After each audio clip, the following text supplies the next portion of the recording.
Hey guys, welcome back to my channel, or if you're new here, welcome. My name is Elizabeth. We are back in my classroom filming, like always, because it's more comfortable for me. It's quiet, I don't have my kids, and I have a nice little table where I can just have everything out for you guys. So today I am filming my January wrap up. And guys, I read 7 books in the month of January. Was it 7 or 8? I'm not sure. 1, 2, 3, 4, 5, 6, 8. There we go. Because I have 7 here. And then one was from a library that I don't own. Anyways, the first one that I finished in January. Okay. So I kind of have this. Okay. We're doing it this way. Got it. Okay. So I have my stack backwards. The first one that I finished, I was like, okay, the one that at the top is not the first one I finished. But I started it in like mid-December. And then I went on vacation. I read a little bit, didn't read as much as I would, but when we got back the 28th of December. I started reading it, but it wasn't enough for me to finish it in December. So I finished it in January. I don't even remember what day, but I finished it in January, and that is Flawless by Elsie Silver. So I thought it was about time to dive into the Chestnut Springs series, and I did. This one follows Rhett and Summer. He is a bull rider. She is his agent's daughter, but she kind of works for the company, even though she kind of doesn't want to. But she's kind of sent to babysit him because he mentions that he is not a fan of milk. So, small town, the whole, hell freezes over because the man doesn't like milk. So sponsorships are dropping him, and he's kind of getting in trouble because of that. So her dad sent her to kind of like keep him in line. Obviously, it was a 4-star because it wasn't giving me those 5-star feelings. How can you possibly fall in love with somebody after like 2 months? I don't know. That's just me. I did like it. January feels like a million years ago, but I loved it. And Elsie she has such a way of writing that's like you want to keep reading whenever she writes. So at the same time, I'm kind of trying to make a dent in my physical TBR video. Not video, I'm sorry. Like in my physical TBR, I'm trying to make a dent in it. I have over 100 books that I haven't read. Some of them I have, but I haven't read them in years, and I want to reread them to see if I want to keep them on Harlem. So I'm slowly doing that. So for example, the Chestnut Spring series, my library didn't have it on audio, so I read that one. But the next book, my library had it on audio. So like in the morning while I'm making breakfast and preparing my lunch and my daughter's lunch for school, I'm listening to this. Or like if I'm in my classroom and I'm just making copies or requesting copies or doing things that don't require brain power, I'm listening to my book. So the next one that I read listened to actually, Wretched by Emily McIntyre. This is the third book. Yes, this is the third book in her Never After series. It's kind of like a Wizard of Oz kind of retelling because you have Evelina and then you have Dorothy. Someone in there, I think it's her older sister. This one, for some reason, I like the Wizard of Oz. I haven't seen Wicked, the movie, but I have seen the play, and Wicked is to me better than the Wizard of Oz. Kind of ruins the movie, but whatever. That's a different topic. So this one, it wasn't my favorite. It being a dark romance, there were some parts I was just like ew because I felt that it was very graphic. So 3 stars. I mean, I don't know if I would read it again. I don't know. This is one of those I kind of have to sit on because the books they're all stunning. Like this one is the third one, but then if you look back here, you have Hooked. Focus. There you go. Which is the first one, and then you have Scarred, which is the second one. There's just something about the covers that get me, but I don't know. I'm not sure if I am a dark romance type of girly. So then, of course, I'm the type of person that when I start a series, I kind of read the series back to back because if not, I forget everything. As you can see, I forgot everything that happened in Flawless. So as soon as I finished Flawless, my library didn't have this one either for the audio. So I read the physical one. I read it on my Kindle of Heartless.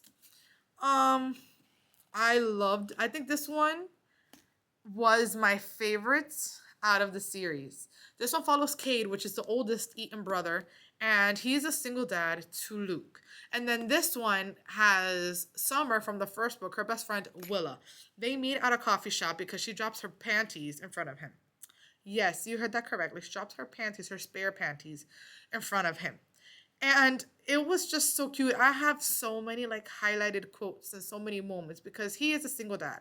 Luke's mom kind of walked out on him. You do find out why, but she kind of walked out on him. And it's like, he says things of like, as a parent, or I don't know how you could just walk away from that. And it's true. And it's just so many things. I'm not a single parent, but there's so many things that as a parent I related to. Like, he, and it's so funny because his son in the book started off at 5, but he turned 6 in the summer of whatever, like, whatever the book happened. My daughter's 5, she's turning 6 later on this year. So it's kind of like, I don't know, I felt connected because our kids are essentially, at least when I read it, because this book was published in, I don't even know when, but I will tell you right now. Give me 1 second. This book was published in 22. So in 22, my kid was 3. Turning 3 because she turns at the end of the year. But I don't know. It's like so many things that he said being a parent. He's like, oh, do you ever get tired? Like, you never get tired of watching them sleep, and just things like that. I know it sounds creepy, but just things like that, that as a mom, even my daughter, she's almost 6. She's my oldest. And it's just, I don't get tired of thinking to myself, oh, she's actually mine. You know, and with my son's the same thing. But with my son, is more bittersweet because he's my last one.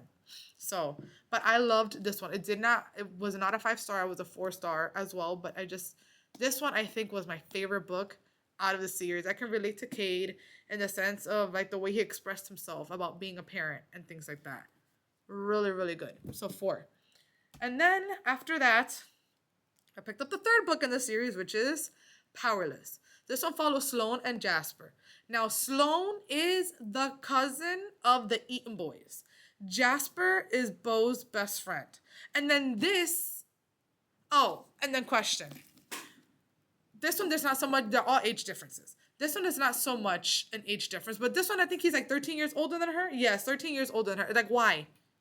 Because, yes, I do like it when he's older than her, but 13 years is a big difference. Anywho, here, he's maybe like 5 years older than her. He makes it seem as if he's so much older than her. It's like, boy, please, it's only a few years. But and then he kind of got unofficially adopted into the Eaton clan when he was a teenager.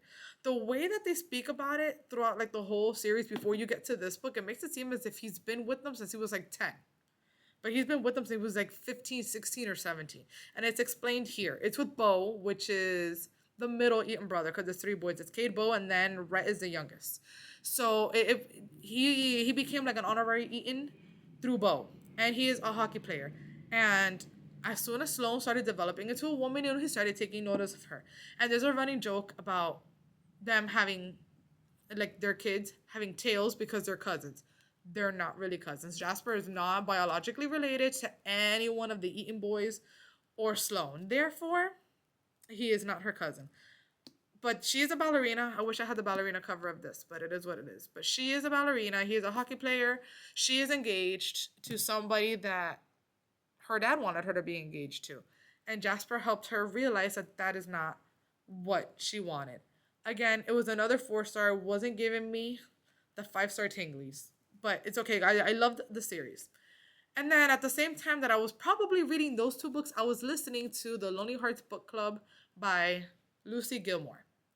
This one was okay. I thought it would give me A Man Called Ove vibes. And it kind of did because it was a found family. But there were way too many characters. And everything was like, and it was like huge chunks of the book that were told from that one character's perspective. So we start off with, I think her name is Sloane too, which is so funny because I was reading 2 books with Sloane in it or something like that. I don't know.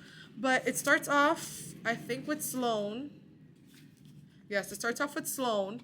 And then the next person I think is Maisie. Yes, which is somebody that she meets. And then it goes into, I don't even know who the other perspective is. I forgot. Because this book was like a 3-star. I would have to try reading the physical book or on my Kindle, whatever, to see. The next one was Mateo. So he worked with her at the library. So Sloane worked at the library. And Arthur was a little man who would come in every day. But he was like Ove. He was bitter about everything in life. And she kind of made it like her life's mission to kind of bring him out of his shell, I guess, and find out why he was miserable. And then one day he just stopped showing up. So she shows up to his house because she's worried about him. And then her boss says, hey, we can't have that happen. So you have to decide whether you want the library or you want to worry about him.